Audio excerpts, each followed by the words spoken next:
क्या आप daily Colgate, Pepsodent, Closeup use करके बोर हो गए हो? क्या आप ये जानना चाहते हो कि हमारे लिए कौन सा टूथपेस्ट बेस्ट है या कौन सा टूथपेस्ट करना है या नहीं करना है? हेलो फ्रेंड्स, मैं आवेश कृष्णा आज आपका ये डाउट क्लियर करूँगा। ज़्यादातर पेशेंट डेली मुझे ओपीडी में मिलते हैं और पूछ ही लेते हैं कि सर कौन सा टूथपेस्ट करना चाहिए, कौन सा बेस्ट है, कौन सा नहीं करना चाहिए। तो आज हम इसी बारे में बेसिकली डिस्कस करेंगे। फर्स्ट ऑफ ऑलमोस्ट जितने भी मार्केट में टूथपेस्ट अवेलेबल हैं सब में डिटर्जेंट होता है, ठीक है। सारे टूथपेस्ट में कुछ ना कुछ अमाउंट में डिटर्जेंट होता है और उनमें फ्लोराइड भी होते हैं। तो फ्लोरिडेटेड टूथपेस्ट और डिटर्जेंट कॉमन है मोस्ट ऑफ द टूथपेस्ट। और तीसरी चीज़ सोडियम लॉरेल सल्फेट जो एक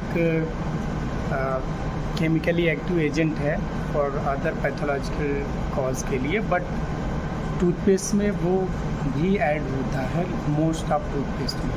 तो बेसिकली हम टूथपेस्ट अवॉइड करते हैं इन्हीं 3 वजह से, ठीक है। तो आप कोई भी टूथपेस्ट कर सकते हो जितने भी मार्केट में अवेलेबल हैं, जब तक कि वो फ्लोरिडेटेड टूथपेस्ट है, ठीक है। क्योंकि fluoride as a fluoride content anti carious जो इनेमल मॉर्फोलॉजी है उसे मेंटेन करेगा, कैरियस रेजिस्टेंस होगा थोड़ा बहुत, ठीक है।